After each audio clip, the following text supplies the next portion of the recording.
John, you know, we had made elaborate plans to be on the West Coast for this program, but since Oliver Stone's movie has just swept across the country, we've had so many alternative requests for meetings. And of course, when Stone is traveling, that's where we go. So last night we were in Cambridge at the John F. Kennedy Center School of Government in Harvard, and we had a terrific crowd there. So the alternative is to try to do the best we can to send the program out there to our friends by means of film. And I'm delighted to have you here, who we're old friends. We understand the subject together, and we'll try to talk about these important things that the film is bringing to today. Over 10 million people have already seen JFK by Oliver Stone. I know in the JFK film by Oliver Stone, there's a character portrayed by Donald Sutherland who has a meeting in Washington, D.C. with a Mr. X. And I wanted people who've seen the film to realize that Mr. X is based on large part, in large part on your career. And I thought I'd let them know then who Mr. X is and who Colonel Fletcher Prouty is, and the work that you've done. And so I'd like to start by asking you about your background in the U.S. military. When did you enlist, and what was your training, and what duty did you do? Did you see combat? What were your jobs in the military? When Oliver Stone came to me for stating he was going to do the film, he had seen some things I wrote about my career in the service, and it tied in rather tightly. But I started before Pearl Harbor in 1941 as an actual horse cavalryman, which not too many people today can look back to. And I served after that, when we got rid of the horses in 1941, in the tanks. And actually served under General Abrams, who later became our senior officer in Vietnam. He was a friend of mine all through my military service. I already had a flying license, so the Air Force sent me a letter one day and suggested that I transfer from the Tank Corps into flying, which I did with pleasure. Went to flying school, immediately sent to Africa, where I served in the Africa Middle East wing of the Air Transport Command. One of the jobs I had there started me in this work that begins to be interesting as far as clandestine operations are concerned. I was sent to the Cairo conference, the conference between Churchill, Roosevelt, and Chiang Kai-shek from China. And from there went directly to the Tehran conference, which was between Roosevelt, Churchill, and Stalin. This was the first time they had met together. And what most people don't know is that Chiang Kai-shek, the Chinese leader, was there also. Now this was November, December of 1943. And historians have still not been told that Chiang Kai-shek was there. How do I know? I was the pilot of the plane that flew them from Cairo to Tehran. Furthermore, in the air at the same time was a plane flown by a friend of mine, flying Elliott Roosevelt to Tehran. After my assignment in the Middle East, I was transferred to the Pacific, and there I flew heavy transports in the Pacific area until the war ended, when I was on Okinawa, mostly flying patients from that horrible Okinawa campaign back to hospitals in Hawaii. And one day we heard that the war had ended. It hadn't surrendered, but the Japanese had quit not long after the atom bombs were dropped in August of 1945. And the unit I was flying with was asked immediately to start flying into Japan. The only air base we had not bombed, anticipating that we might need one when we went in there, was at Atsugi. Atsugi, and you will recall, rings a bell with our good friend Lee Harvey Oswald, because he was based at Atsugi. Most people probably don't realize that that was a major Japanese headquarters, all underground. What was above ground were just the runways and a few little hangars that had been all shot up. But later it became a major headquarters for CIA in the Far East, and that's why Oswald was there as a Marine, augmenting the CIA's capabilities. Well, you know, there was another one of these coincidences in my career that became useful later, because I knew the base pretty well. I never met Oswald there. I was finishing up some of that flying. The surrender had taken place on board the Missouri, and I went back to Okinawa after one flight, and some of my men needed uniforms, so I went down the harbor. A very odd thing was happening. Okinawa was loaded with equipment, stacked up 3 or 4 pallets high, because we had intended to invade Japan with 500,000 men, and the invasion didn't come off. So I saw all this stuff being reloaded onto these American ships, and I asked the harbor master, I said, is that going back to the States? He said, hell no, they never want to see all these tanks and guns and ambulances, 105 millimeter howitzers and all the rest of the stuff. He said, we're shipping this to Hanoi. And at that time, Hanoi didn't ring too many bells with me. I knew where it was, but it was not part of the war as far as we were concerned. And he said, that's half of it. The other half is going to Korea. And believe it or not, back there with the end of World War II, somebody had made plans to provide an enormous stockpile of modern arms and equipment to Syngman-rhee in Korea and actually to Ho Chi Minh in Hanoi. And Ho Chi Minh in those days was accompanied by an American Army general named Gallagher and an OSS man named Conin, who both became famous later in the Vietnam War. So you see, acting as no more than an ordinary pilot doing my job, but getting some rather unusual assignments, you begin to acquire a little information that doesn't show up in history books. Who was it that ever, looking ahead that far, ordered the movement of that enormous stockpile of equipment, specifically to Seoul, Korea, and to Hanoi in Vietnam? While I was doing that flying between Okinawa and Japan, I received orders from the Army to report to Yale University. The Air Force had never had a ROTC program because it always was part of the Army program, but the Air Force was being made independent, and we had to start the program in some 166 colleges around the country, and 3 of us were sent to Yale to open the program at Yale. I taught there for 3 years, incidentally, the same 3 years that George Bush was an undergraduate there, and Bill Buckley and others who have become rather well known. And because when you start, you don't have the equipment that ordinarily a program would have, we had to write textbooks. And I was selected to write textbooks, go to New York City and work in a studio there. And I wrote the Air Force's textbook on aeronautics that were distributed to all the ROTC colleges. And as soon as that was done, I was asked to write the textbook on missiles and rockets, because we were just getting into that business. And it's a pleasure to be asked to write a book for the military, because the orders say, go anywhere, visit anyone, any factory, any university, and write the best book you can. Well, magnificent orders. One of the people I went to see was Wernher von Braun, who built the Apollo ship that went to the moon and who had been with the Germans in Peenemünde, you know, building the V2 weapon in Germany. A terrific man. And I remember well von Braun talking with me, and I asked, I said, how do you intend to move a rocket from the Earth to the moon? Do you just aim like somebody shooting a pigeon? And he laughed. No, we put it in orbit around the Earth. And then the orbit will spin it off, and it will go to the moon, where it will go in orbit there.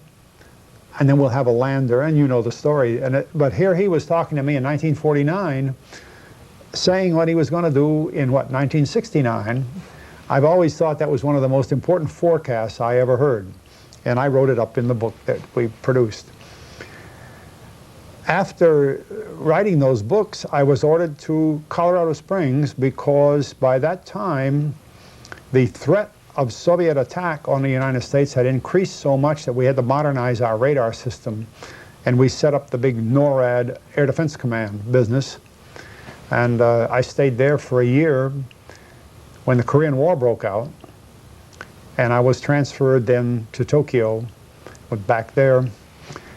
And I became the manager of the Tokyo International Airport, because while we were as an occupation force in Japan, we ran the country, and the Japanese were trying to rebuild after the horrible war. I never saw anything worse than Tokyo at the end of the war. It was so bad you could walk on a street and look across blocks of Tokyo and see nothing that would interfere with the trolley cars driving down the street. And even the ruins of the buildings were flat on the ground.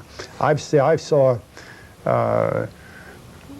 cities in the Soviet Union when I was flying in the Soviet Union in 1944 for the U.S. Air Force that were destroyed, but nothing like Tokyo. On our first flight up there, we saw Hiroshima, and that too was pretty bad. In this Korean War period, when we turned the airport back to the Japanese, I was made commander of a heavy transport squadron, and our regular duties were to fly to Southeast Asia. And in the Philippines in 52 and 53, we were working to change the government there, and the man that was leading that as a covert activity was a man named Edward G. Lansdale, who became well known later on. And we were flying supplies to him while he was building up his covert Filipino army under the leadership of Ramon Magsaysay. He succeeded in changing that government. Quirino had been the leader of the government. And he moved his people over, the Saigon military mission created by CIA into Vietnam, and my job for flying included Saigon and Bangkok, actually all the way to Saudi Arabia, across South Asia. So we were in and out of those cities all that time until 1955. I was given orders to go back to the United States. I went to the Armed Forces Staff College, which is run by the Joint Chiefs of Staff, and from there was brought into the Pentagon in 1955. Under Eisenhower, the National Security Council had published a very important directive that defined covert operations.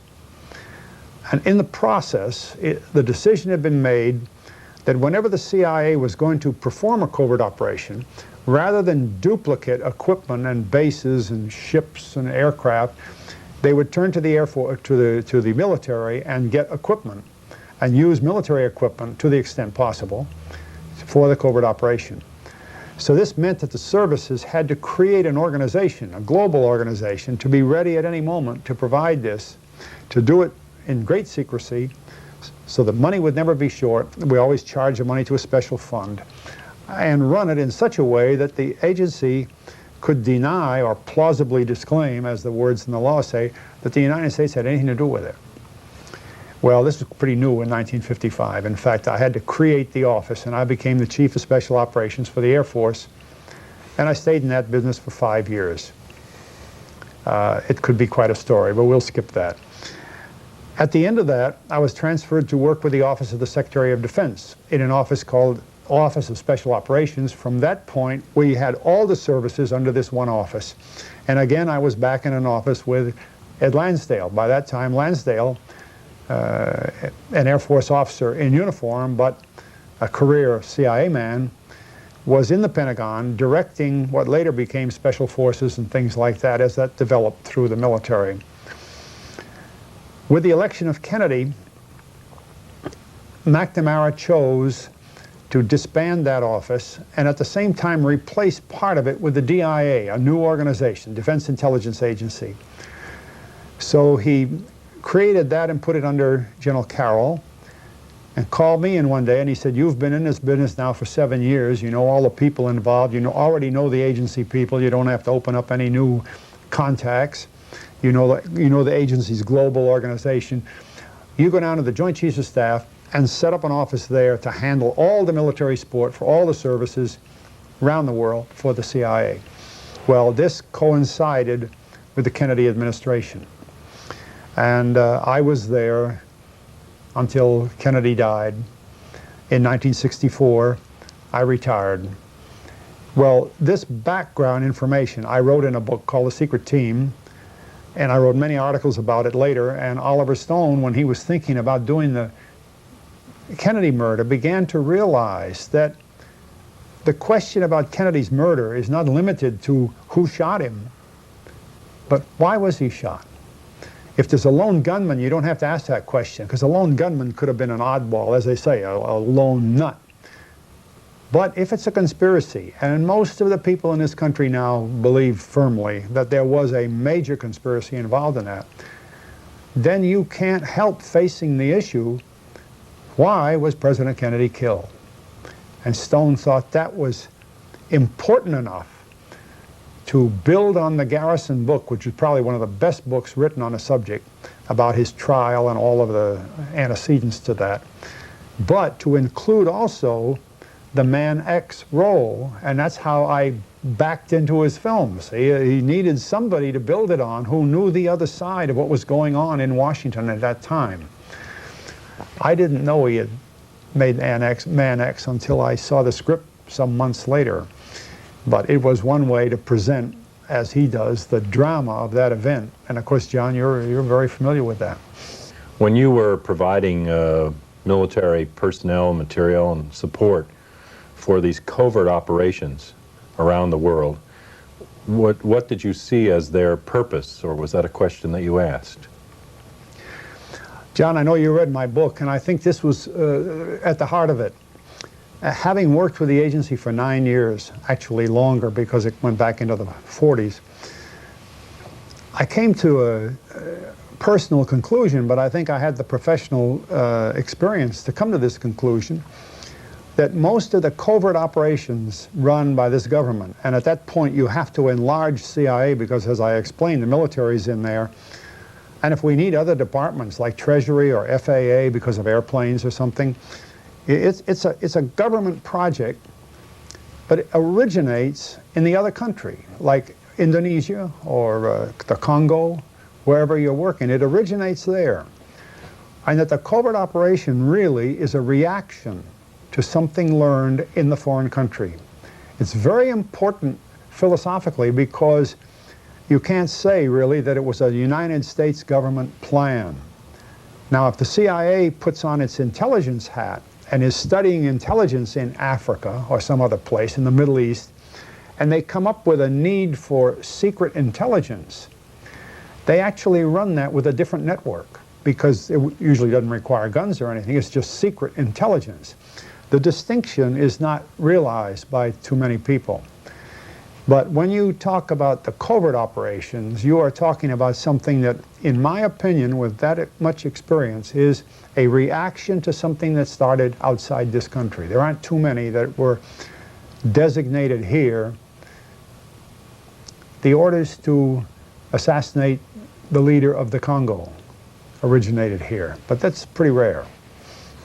I know that in much of your writing you make a distinction between the type of involvement that you had in World War II, for instance, and these later wars. And I'm wondering, especially in the post-war period after World War II, whether you see warfare now as a sort of different element. How are wars planned, or what are the purposes of wars in the modern world? This is something that I'm really rather surprised at the Society of Historians. I'm a very active member in the Society of Historians for American Foreign Relations. Thousands and thousands of men, mostly college professors. Even military writers seem to overlook this.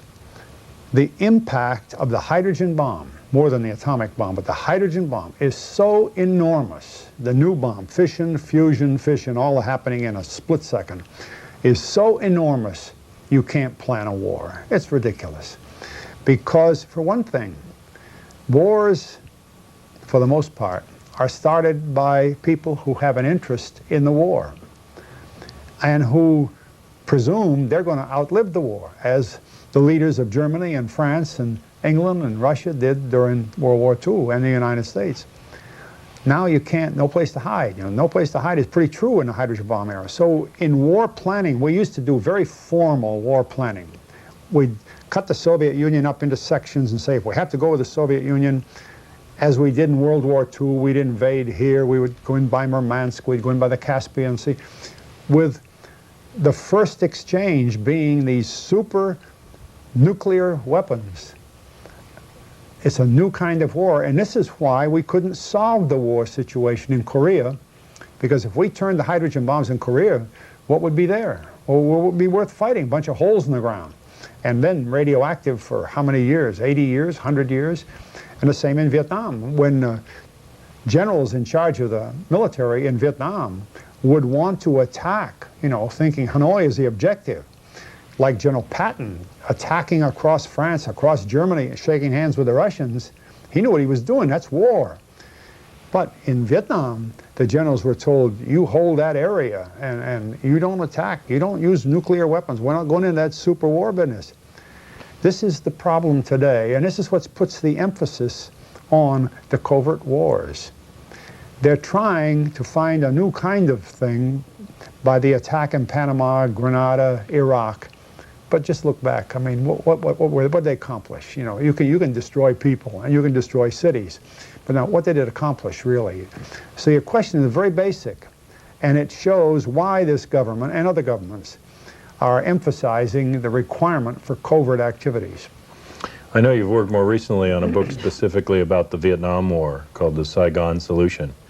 And I know that you knew many of the people through your work in these support capacities that were part of the carrying out that war. And I thought you might want to talk a little bit about why you felt Vietnam began and how Vietnam ended.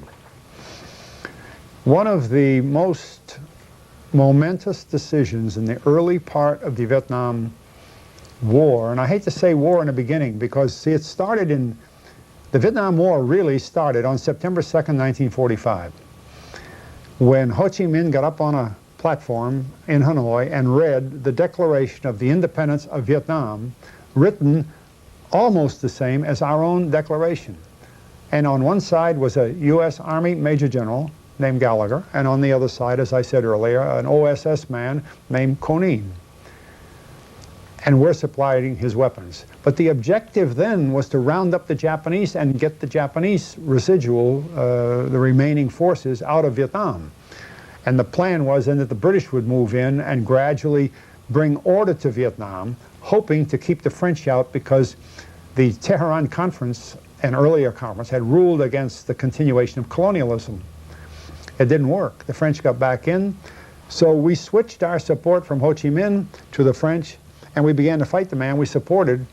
And when the French were defeated at Dien Bien Phu, they were defeated with American weapons, which a lot of people would know, but haven't thought much about, see? So the decisions to do this were done covertly, and the CIA brought people in what was called the Saigon Military Mission. It was not very often in Saigon. It was not military, and it had more to do with the Vietnam War probably than anything else. And that mission was headed by Edward G. Lansdale as a colonel in those days, with many others whose names we've heard throughout the period of the Vietnam War without realizing the enormously important role that they played when that mission was established in 1954. Our troops didn't land in Vietnam until '65. So it was all a CIA operation from '54 to '65. Who were some of these people? Well, his closest man, of course, was Conin, and then Bohannon. Bohannon was an Army officer, I believe in those days, Lieutenant Colonel. And Arthur Arundel, but he was on what we would call the psychological warfare, the civil affairs, psychological warfare side. Rufus Phillips, Michael Hand, and some of these names we've heard. Michael Hand, for instance, years later, kind of left the CIA and with an Australian named Frank Nugan, started the Nugan Hand Bank. So much money was being made illegally in Vietnam. They couldn't all be sent home, so they had to put it somewhere. They put it in this Australian bank. The bank had over $1 billion when the United States had only about $15 billion banks in the country. And here this bank just grew up out of Vietnam with $1 billion. Well, the man running it then, half of it anyway, was Michael Hand. So you see the roles that worked themselves through the structure of what we call the Vietnam War were some of them rather interesting. You mentioned the role of General Edward Lansdale in the Philippines and in an operation there that had to do with overthrowing the government and involvement with the Hucks. These people, I assume, were also key characters in other similar operations like the Bay of Pigs. Yes. When the Bay of Pigs was being planned, one of the biggest problems was to try to stay within the Cuban exile community, but there were no trained leaders within that community that we could trust the leadership work to. Manuel Artima was probably as close as we came to a real good military leader. So the agency, using Lansdale's contacts, brought people in from around the world, but a good number of them from Manila, like Valeriano was actually Magsaysay's deputy when he was president of the Philippines for special forces type work, or they call civil action work. He came over and helped work on the Bay of Pigs program along with others. The Bay of Pigs program was really a lot more involved than we ever got a chance to see because of the unfortunate failure to do it properly. It had been pretty well carried out, and the air support was a function, and I mean more or less just the air transport, air paradrop support, not military type, was a function of the CIA's big proprietary airline known as CAT, or Civil Air Transport, or the Pacific Corporation. Things like that. Their forces were all brought in for this. We created a special modification of the B-26 bomber for the Bay of Pigs operation. And had we been able to use it there, it would have done a most effective job. I know some of the people like Richard Bissell and Charles Cabell and Alan Dulles seem to follow through that history as well as later into Vietnam. People like Lou Conine, who you've mentioned. Mm-hmm. These were all in a circle, either above or below Lansdale's position. Who was calling the shots in this group? This is interesting. In covert activities, you develop the skills of people by function, not by geography.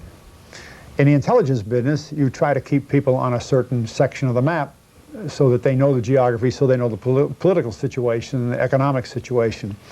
But in covert activities, it's not unusual to be using a man in the Congo and his team, trained team, and even if it involves other nationals. We use, for instance, Polish exiles widely.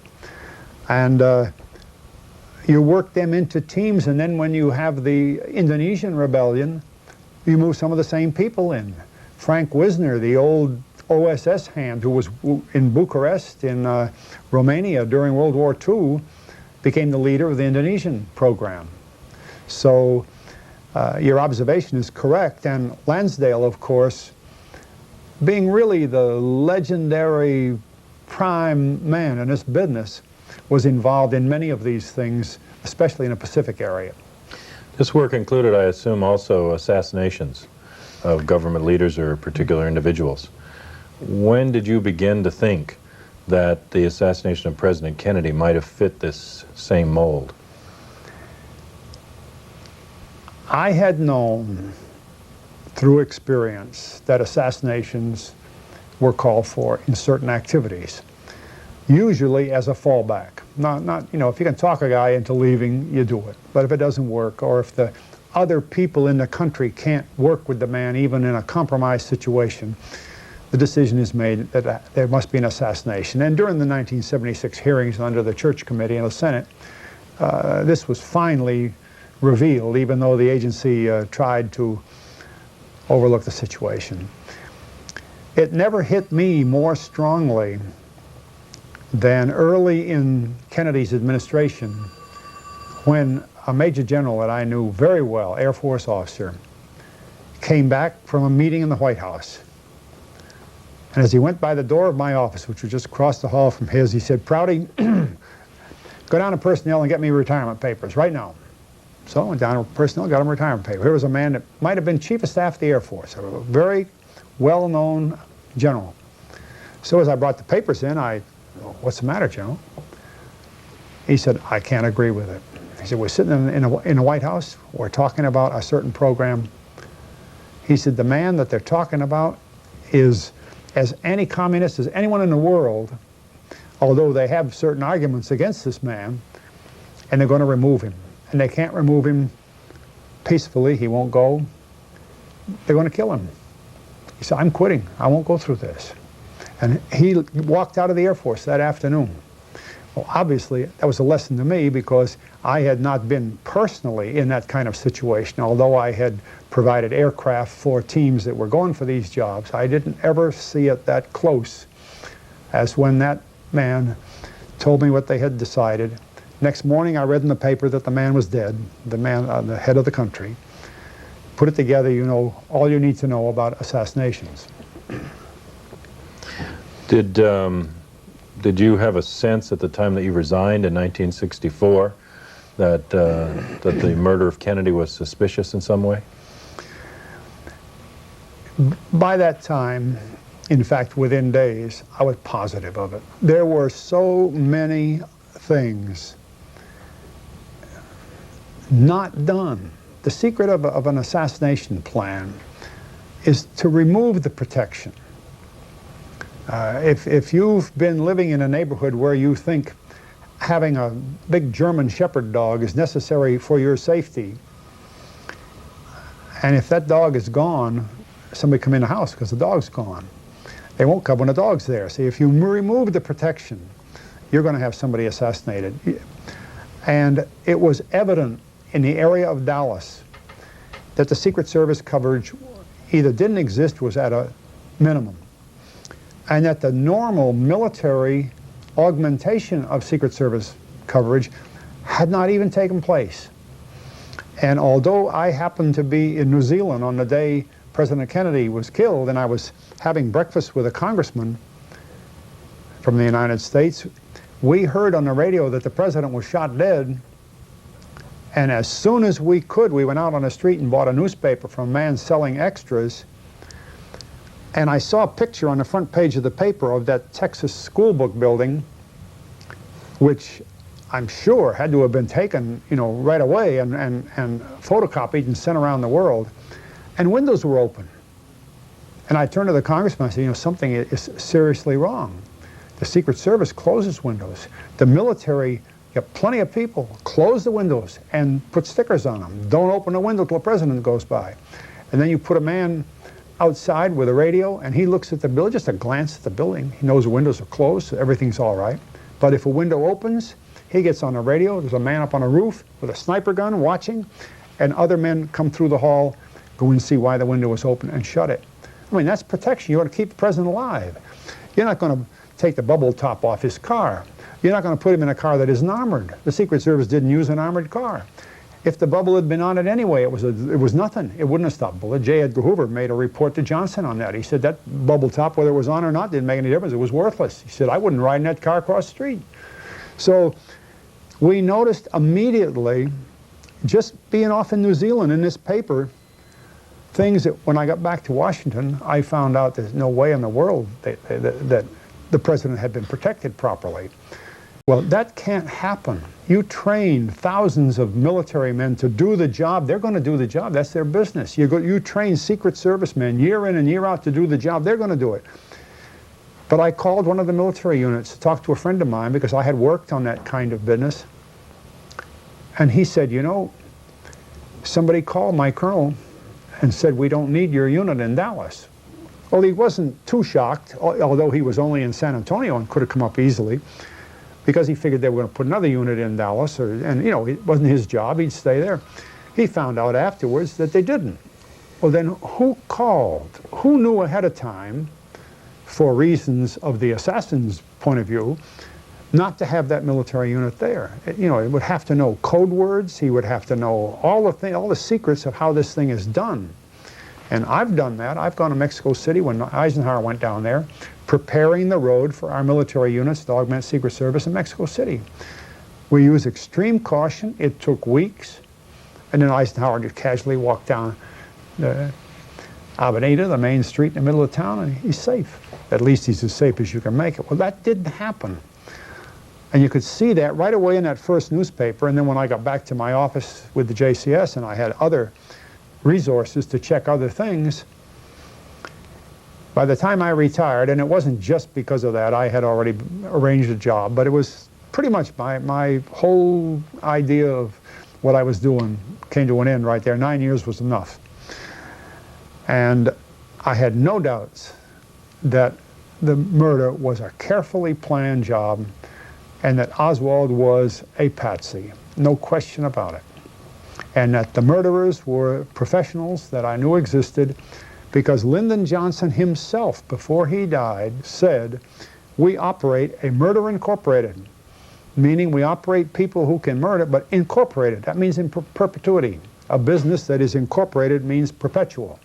He further said, "I believe there was a conspiracy," and he said, "I believe that Oswald did not do it himself." Those are printed words that are available. Anybody wants to go to the library. So, you know, there were no doubts in my mind, and I think thousands of other people could see that also. I know in my own research I noticed similar things. For instance, the decision to take the double turn from Main Street to Houston and Elm that slowed the car down considerably, and the completely wrong reaction of the Secret Service driver on hearing the first of the gunfire to hit the brake instead of the gas, making it possible for an assassin to take a closer aim rather than both those things slowed the car down and made the assassination an easier hit or more possible. And there were other indications that direction, but beyond that, many unusual things happened that day, November 22nd, at levels even above the planning in Dealey Plaza, that led me to think that this had to have been orchestrated in a military fashion, as a coup d'etat, on the highest level. You know the story well about my mother in the Pentagon, knowing that the plans about Vietnam were reversed immediately. I also, in my work with enlisted people during the Vietnam War, talked to Strategic Air Command bomber pilots at Wright-Patterson Air Force Base who were in the air that hour, and told me that when they heard the news that Kennedy had been shot, they raced for their code books, the books and special lockers that link them to the cryptic codes from the White House, command rooms, or the different command and control centers, or the president himself, that would have allowed them to participate in a nuclear or national emergency response. In each of the planes in the air that hour, they told me no code books were to be had. The lockers were empty. That's reported also for Air Force One by Pierre Salinger. We have reports that the entire communication grid in the federal offices went down for a period of an hour and a half to 2 hours at the time Kennedy was shot. And I wondered if your work and looking at it from your angle, you saw things that made you feel that this had to have been more than just the security being withdrawn, but an operation planned at the top. Well, you know, I think I've told you, John, I was aware of your mother's role, that the work she did was just not too far down the hall from where I worked. I didn't know her, but you know, we knew that they were doing that planning, because every time something would change in the war planning, it was reflected in the Joint Chiefs of Staff, of course. And we knew there were changes because Kennedy was telling people to come home, and all of a sudden the word went out to build a force up. Something changed drastically. And the other side of it is, I have never been able to find out why, or to even find a rational idea in my own mind, why the Kennedy cabinet was on the way to Tokyo at the time he was killed. I don't know of any time when most of the cabinet for any president was going any further than across the river. You know, here they all were on an airplane on the way from Honolulu to Tokyo when they hear about the president being shot. That's quite unusual. Or even the little line in the Pentagon Papers that says so much.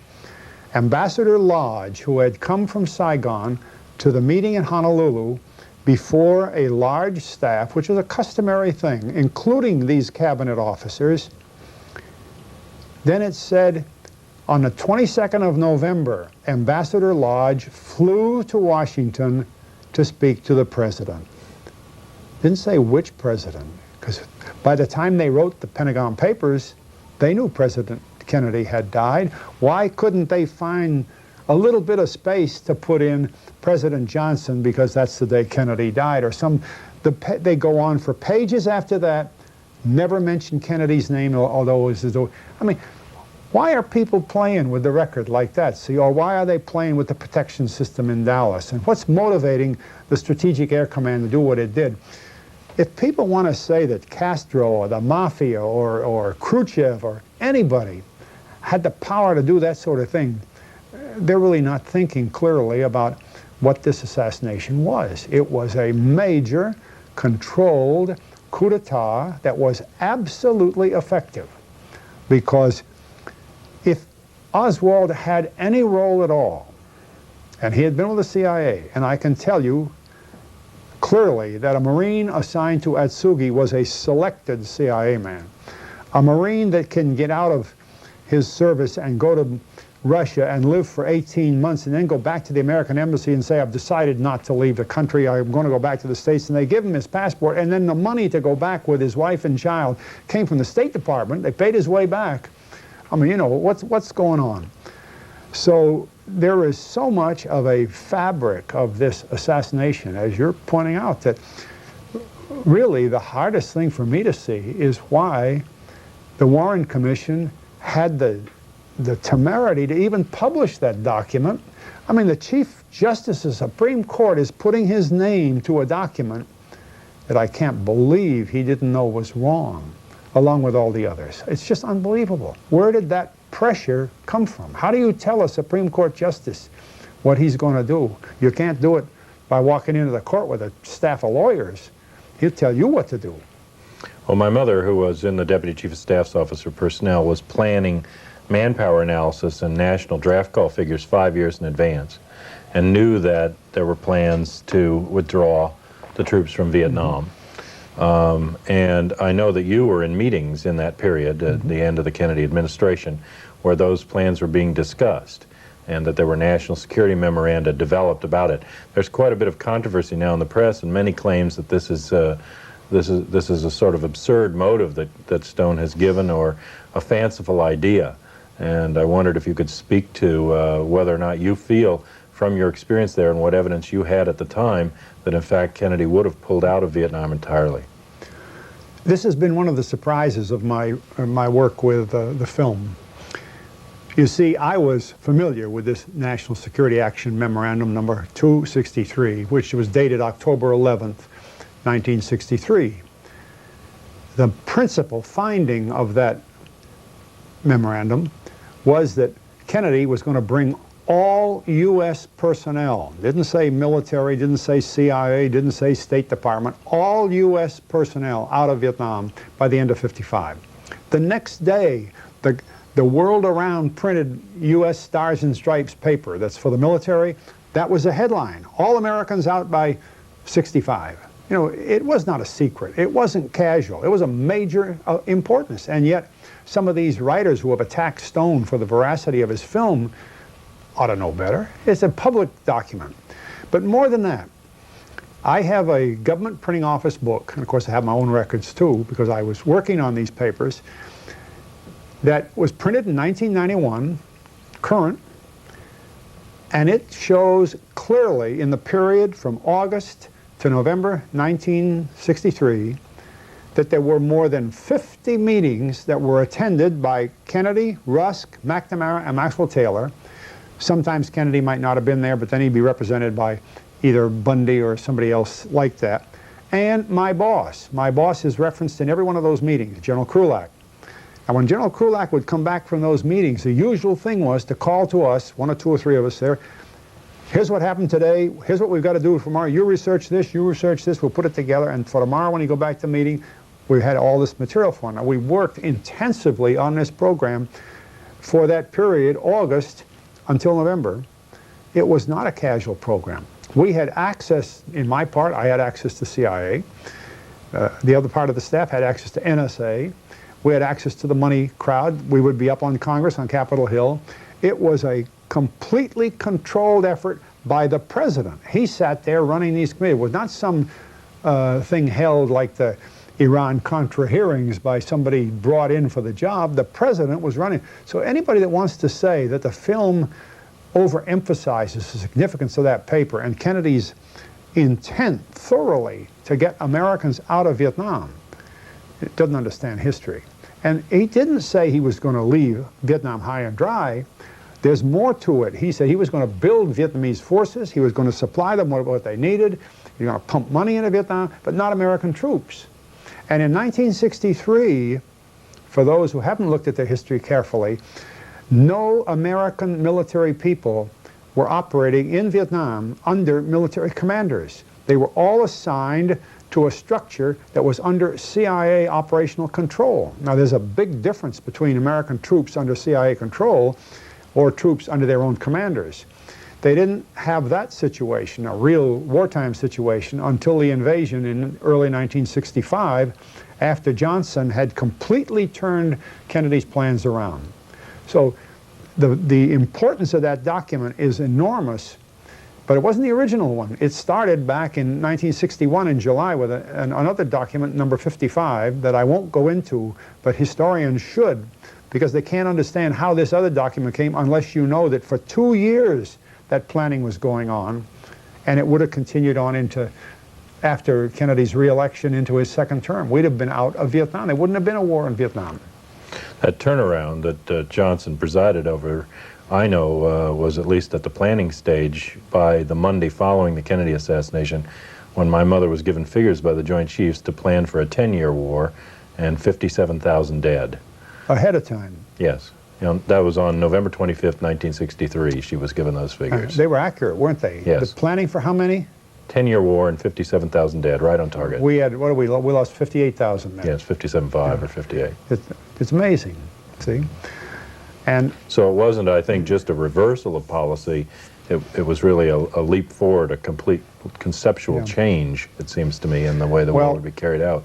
There was a document in draft form, written, strangely enough, on November 21st of 1963. And the draft form of the document that President Johnson signed on the 26th of November is called National Security Action Number 273. But the draft is interesting because there doesn't seem to be in the government documents any of the detail that we have on the 263. This just appeared by itself. They claim as a result of this Honolulu conference that was so strange. And yet, there's a major change in the philosophy of the Kennedy papers as it sort of swings over into the Johnson era. But that was written before Kennedy died. It was dated November 21st. It was just a draft, but it was dated November 21st. Mr. Bundy, who was in the White House at that time, sent that draft, and he may have been the originator of that draft, according to what we hear, to his brother, William Bundy, who was in the Defense Department with us, with the note on it that, I have worked on this, would you read it, see what you think about it, and show it to McNamara? Well, the interesting thing is, if you read Arthur Schlesinger or any of the others who were involved in this Honolulu conference, that McGeorge Bundy, the author of the draft, and Mr. McNamara came back from Honolulu on the same plane, flying practically all day. Although Schlesinger says they left at night, well, you know, flying together for many, many hours on the plane.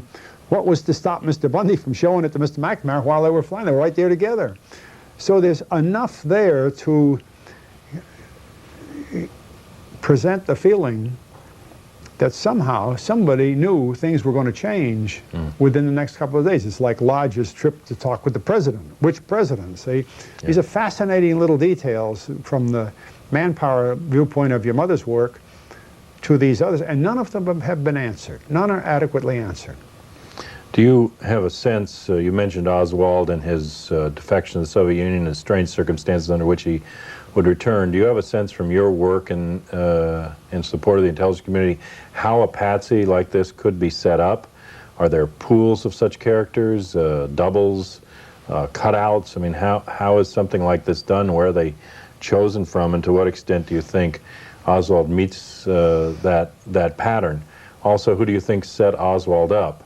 In my work, the role of George de Mohrenschildt, Ruth and Michael Payne, who are depicted as the Williams in Stone's movie, were central to moving Oswald in Dallas, who he knew, where he went. All the jobs that Oswald had seemed to have intelligence connections, and he seemed to be somebody that just was taking orders until he got to the position where he realized where the orders were leading him. I have no difficulty in seeing Oswald through his brief career as a CIA man, from his Marine work to going to Russia, coming back to Dallas, where instead of meeting Marxist Russians, he met Demoranschild and these other throwback to the white Russians, you know, the anti-Marxist and why did that community pick him up if he had proclaimed himself a Marxist? And then this unusual occurrence that he was just happened to have this job in the school depository building only 2 weeks before the president's car was set to go by. That's the typical leading role that you use an agent for. You move him into things so that when something is needed. Why did he work with a photography company that was doing highly classified Army photography work? How did he get into those things if he wasn't right in the middle of intelligence work? I have no problem, and I mentioned Atsugi, no problem. He wouldn't have been at Atsugi if he wasn't in this kind of work. And then with the assassination, I would say that his role, he probably didn't know this, was to provide for the mechanics, 2 men or 3 men, the positioning they needed for the little structural work they do before they fire their guns, like maybe the week before. And then like the old pirate, after he's raided the ship, he goes and buries his gold on a desert island, and he has these people dig a big deep hole and throw the gold in there. What does he do first? He shoots them, drops them in with the gold, and then nobody tells where the gold is, see? So you have to get rid of Oswald, not because he was a killer of Kennedy. That wasn't what Ruby's job was, to keep his mouth quiet. That's a little fantasy, but how else could his role have come around to that? And it fits the pattern because the mechanics are not from this country, and they need somebody that can get them into the Daltex building, the depository building, up on a grassy knoll, or wherever they were. You know, they can't do that by themselves. They can't ask a policeman for that, for the help. And that man is going to be removed. That's where the patsy comes in. Were some of the people who carried on these earlier historical operations then in a position to run this operation at the ground level in Dallas? Who was in Dealey Plaza? Yeah, you would never know because the coding won't permit face-to-face. You'll remember in Oliver Stone's movie where he's using dramatic license, but you only see a man on the phone in profile, and he's answering a few questions, and he just simply says yes. Now, he would have received that call by code. It wouldn't have been John Judge calling Fletcher Prouty, you know, and then he would know that he will receive orders, again coded, because he has to call somebody to have these people get down to Dallas. They're not in this country. Well, when you do that, I mean, there is no way you are ever going to run it backwards. And I don't care if they release all the files that have ever been buried, they aren't going to reveal that because it's gone.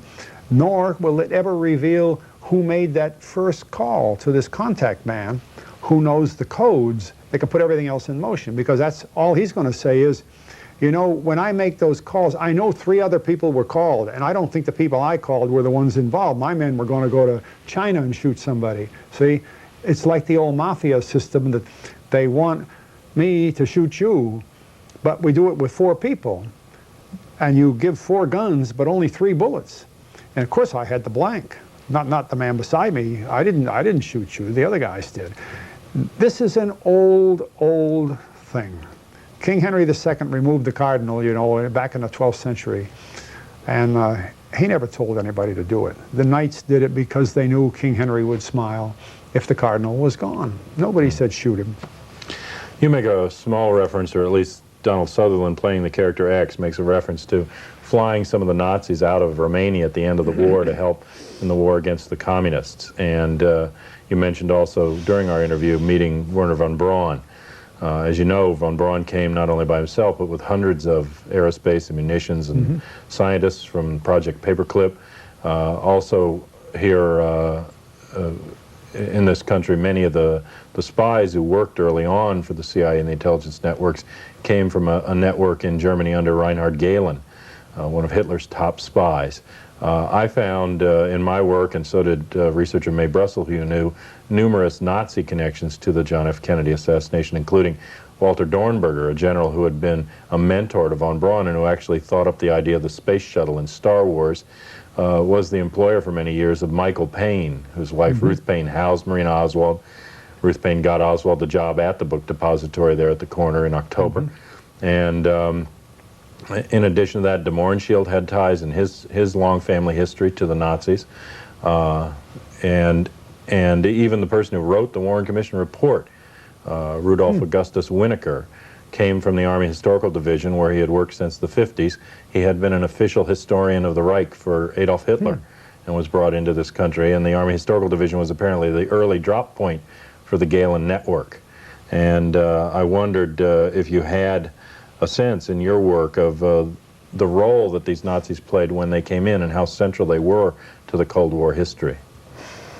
The reason I've alluded to the work of the OSS in Bucharest, in Romania, under Frank Wisner, one of their leading agents, is because that as the Soviet army was coming to the border of Romania, there was an interval of about 10 days while the Germans were fleeing and the Russians were coming in. A peace treaty was signed with Romania by the United States and the Great Britain. And in that little interlude, they rounded up 750 American POWs, mostly air crewmen, have been bombing the Ploesti airfields. And I received a call from General Giles in Cairo to set up about 35, 40 aircraft to go to a little remote field in Syria where a freight train would come by.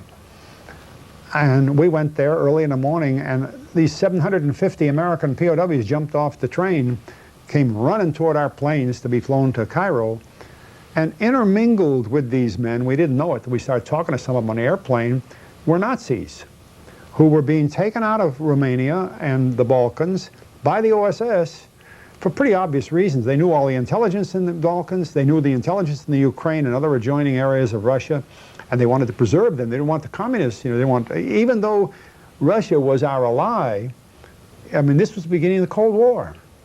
I had been ordered to fly into Russia only about 2 weeks before this other flight, and I lived up in Russia for a little while, doing a certain mission up there, which was Army mission. You know, we had no knowledge at the time we went up there to Syria to pick up the American prisoners, that among this group of 750 Americans, some British, that they were going to be these Nazi intelligence specialists. Of course, they weren't identified to us, but we realized they weren't Americans. It's only later, when we talked to the general in Cairo, that we found out who they were. And they were a top professional Nazi team that knew all the agent networks in the southern part of the Soviet Union, southwestern part, and the Balkans. So from that point of view, they were invaluable. But this was an effort run against the Soviet Union, our ally, at that period. And I believe that probably this is the first step on record of a Cold War move of major importance. Now, you talked about General Gehlen. The agreements made with Gehlen were made actually before the war ended.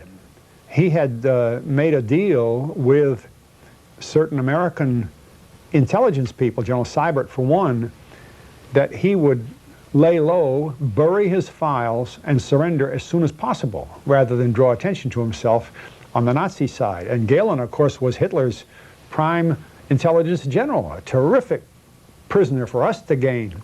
But the object of this was basic to setting up the Cold War material, you see, because Gehlen's intelligence information accounted for the rest of the western part of the Soviet Union and all of Eastern Europe.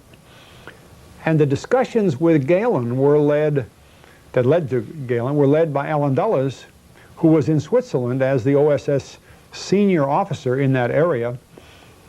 And it's a very interesting thing, because Allen Dulles and his brother John Foster Dulles were with this large law firm in New York, Sullivan Cromwell. Sullivan Cromwell had offices throughout Germany, all through the 30s. And the Dulles brothers were very close to the Tyson Steel Works and I.G. Farben Company. In fact, interestingly enough, the agency's headquarters in Germany after the war was in Frankfurt, Germany, in the I.G. Farben building. You know, it just happened that way.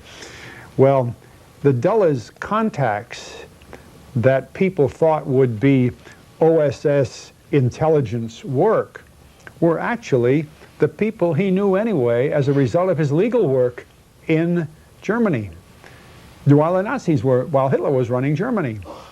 And if you'll recall the history, like many other American companies, even though World War II started, as far as England and France were concerned, and Holland and Belgium and all, and Poland had been attacked, the American companies did not close their offices. Union Bank from New York didn't close its offices in Germany, nor did the Sullivan Cromwell until Pearl Harbor. And then they more or less had to. But then, through intelligence, they retained contacts. And evidence of this is rather interesting. Before the Germans surrendered, the foreign minister was a man named Count Schwerin von Krosigk. And von Krosigk, who knew about some of this undercover contact and wanted to save his own neck, made a speech in Berlin that is reported in the London Times of May 3rd, 1945, before the German surrender. The subject of that speech was the Iron Curtain. And when Winston Churchill, who at that time was not in the government, he had been voted out I guess he was still there, no, the Potsdam Conference, I forget the dates, but you know, anyway, Churchill read that in the Times. A little later, he wrote to Harry Truman. He had never met President Truman. And he started talking about how the communists were going to drop an iron curtain over Eastern Europe. He was using the same words and almost the same speech as the German foreign minister had. Now, the foreign minister's idea came from his OSS friends, and you see the Cold War began to roll. And by the time Churchill spoke in Missouri at Westminster College, everybody credited him with the invention of the Iron Curtain idea and the activities in Eastern Europe, because that fit the scenario of the developing Cold War. It wouldn't have gone over if he said, "Oh, I copied this from the Nazi general that gave, foreign minister that gave the speech." You see how the interlinking. Yes. And Frank Wisner then became one of the leading men in CIA, in the early CIA. Before the law created CIA, we had OPC. That was done to keep the records together during the interim between the end of OSS and the law making the CIA. Well, Wisner is the one who carried that through. So the linkage there, as you've just pointed out, was very important. I assume that the same Galen network, or the remnants of it, still existed by 1963 and may have been part of what was threatened when Kennedy said in October that he would splinter the CIA into 1,000 pieces. Galen, oddly, was brought to the United States by direction of Walter Beadle Smith, General Smith, who was Eisenhower's chief of staff. Smith became the ambassador to Russia immediately upon the end of the war, following Averell Harriman, who had been there all through the war. He flew Galen with all his files that he had buried to Washington, Andrews Field, and by special act of the U.S. Congress, General Galen of Nazi Germany was made an American general. He worked here for a while, was brought back to Germany in Frankfurt in the IG Farben building, and then from there, Adenauer, the new leader of Germany, of West Germany, moved him to Bonn, where he became the head of German intelligence, as he should have been, because a little awkward to have him be an American general. So he became the head of German intelligence for many, many years. All the time I was active, he was still there. I understood from 45 to 48, about 300 of his spies came in to work with CIA, and others came from the Nazi Quisling governments, the Belarusian government, the White Russian government sent about 300 people here to the United States that worked in Radio Free Europe and Radio America and Voice of America and these different You mentioned Walter Dornberger. Yes. Dornberger was von Braun's boss at Peenemünde, one of the greatest rocket scientists that's ever lived. And when I was writing this book I referred to for the ROTC program, I went to Buffalo, where Dornberger had offices in the Bell Corporation, and I interviewed him at length on their rocket program, because we had nothing like it in the United States, and I had to go to the best source, so the Air Force told me to go see Dornberger. Well, the link between Nazi Peenemünde and their rockets and the Bell Corporation and the acquisition of Bell by the Textron Corporation and the gaining of the big helicopter contract for Vietnam, the Huey helicopters, and then into some of the lore of the Dallas era, which you've mentioned, in the Payne family and people like that. It's just too linked to be casual, see? And I know from the talks I had over a few days with Walter Dornberger that he was well aware of the fact. In fact, he told me that he was trying to help Bell get ahead with jet engines. That was new in those days. And he did. Bell had a fine jet airplane for a while, but they moved quickly into helicopters where there was a big opening. And it was because of Dornberger's experience and his relationship with von Braun and the people who had brought him out of Germany. Yeah. And later we had a more or less formal program within the structure that I was working on called Deepwater Flights. We flew thousands of Germans from CIA's airbase in Wiesbaden to Andrews Field in the United States. There's a book out called Blowback that tells the story, but thousands of them. Many were technical experts, and we needed the technical experts and so on, but this is what tended to heat up the Cold War so fast.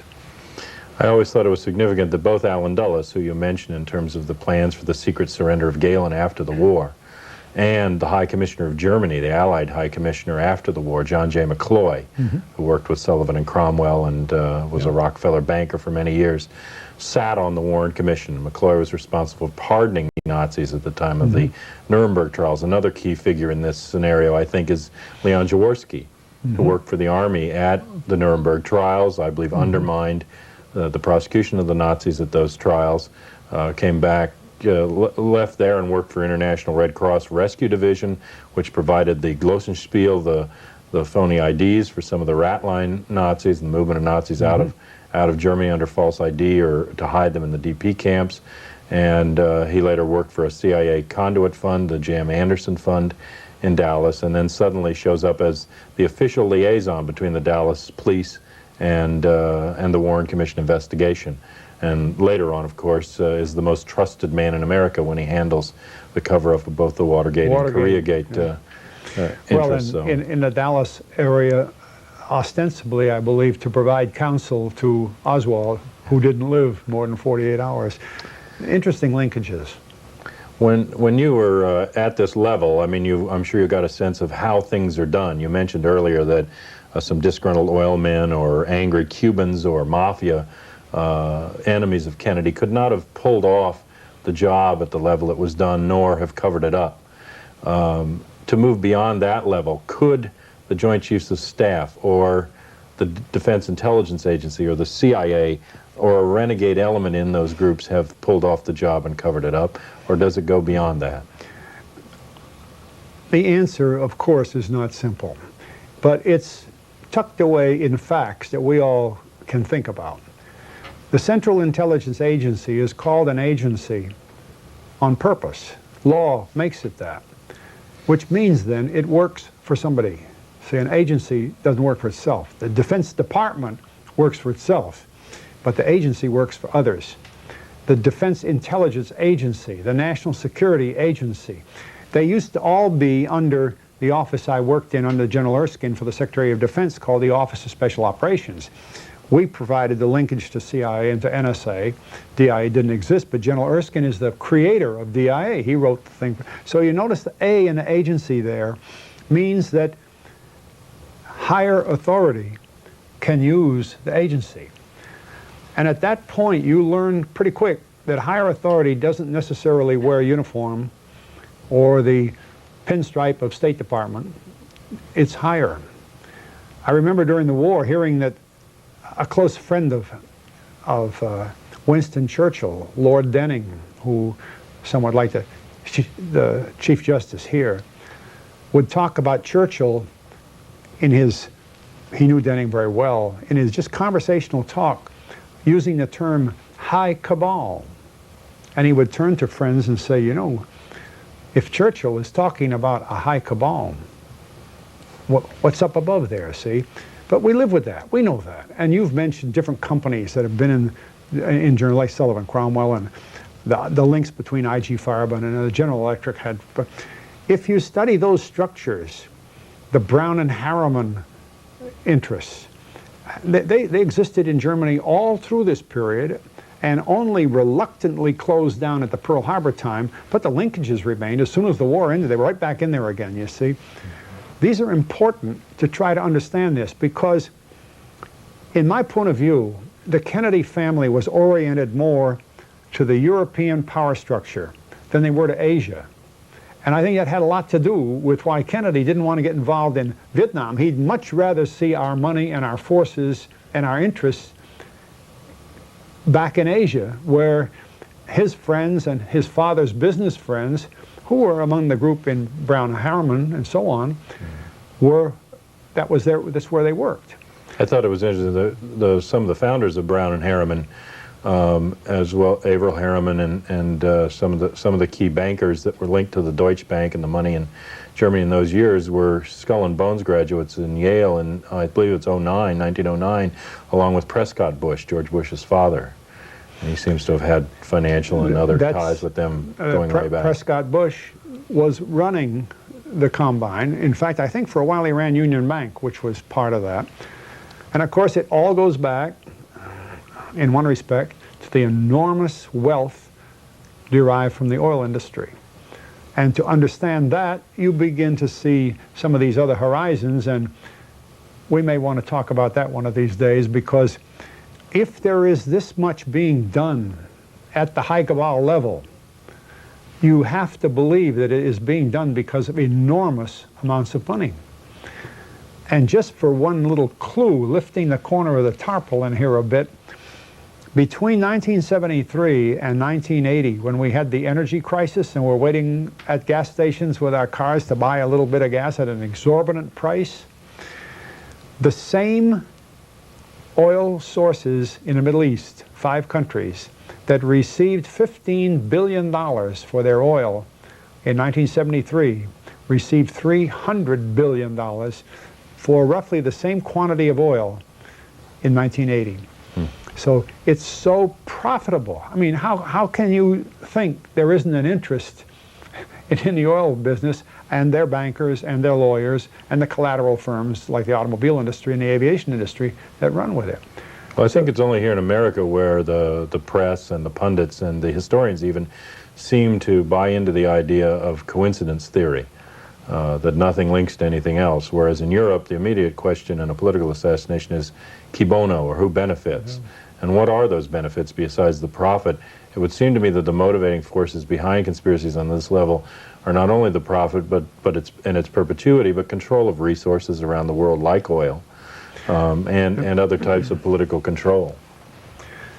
And unfortunately, it leads into another area that is too much overlooked, is the disregard for the peoples of many of these other areas, because in a search for oil, sometimes the people that are already there get in the way, and so you begin to accept Malthusianism that, well, it wouldn't hurt to wipe the people out. They're not going to have enough food anyway, and Darwin said the fittest are going to survive, but not the unfit. So if there's a little genocide, 2,000 or 3,000 Iraqis die because of Desert Storm, don't worry about it, because they're going to die anyway. Malthus proved it. Darwin convinced us the better people will, you know, that's behind a lot of this, not just capitalism, communism, and so on. And yet, under the ground in Arabia, in Iraq, is one of the biggest oil reserves known in the whole world. So we're protecting interests in Iraq.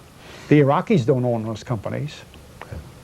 How do you think, from this point, the case in the John F. Kennedy assassination could best be solved?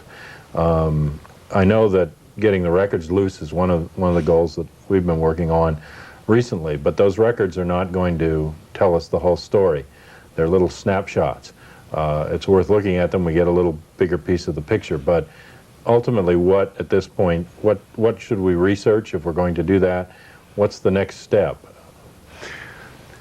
Because this hurdle has been established, that so many records are out of reach, we've got to erase that. it would surprise me if it's much more than a decoy deal. But there's material in there, and experts know how to read these records and get more out of them than the congressman did. Because if the congressman got the answers out, you can be sure they would have rushed to the papers. But they hid the records because probably they were worthless. But anyway, we should get them because they must be removed. But the next thing is, and this is what's going to, I was talking to Oliver Stone about this last night, the people are going to see this movie and they're getting interested. So they're getting interested in freeing these records from this control that there's 75 years. But the next step is, if they're freed, and if the Warren Commission report is just demolished, and we know that Oswald was nothing but a patsy and so on, the American public is going to sit back and they're going to say, all right, now why was Kennedy killed? What really is behind this? These records don't prove it. The Warren Commission didn't, you know, there was something more. And can you imagine what that's going to be? That's the explosion that's around the corner. This film is only starting it. But when the records come free, we'll study them. And there may be a lot more in there than most people think. The congressman must not have thought so, but I want them to bring the military records out with the CIA and FBI and other files. I think ONI, the Navy, will have records that they didn't even see up there. Once that's done, at least we know what the platform is. But that next step is going to be big, because who can give the authority to act upon what's in the records? I would say only Congress, as almost by unanimous vote, and the president, you know, or one or the other trying to outgun the other one. And right now, I don't see Congress able to unite behind it. And if they aren't able to unite behind it, I think Mr. Bush or any other president will sort of ignore the problem, because every president since Kennedy has been killed says the Warren Commission suffices as far as he's concerned. He's perfectly happy with the lone gunman up there on the 6th floor. Give or take Lyndon Johnson's recanting of that a few months before he died, when he said, I believe in a conspiracy, Oswald didn't do it alone, and we operate Murder Incorporated. We murder perpetually.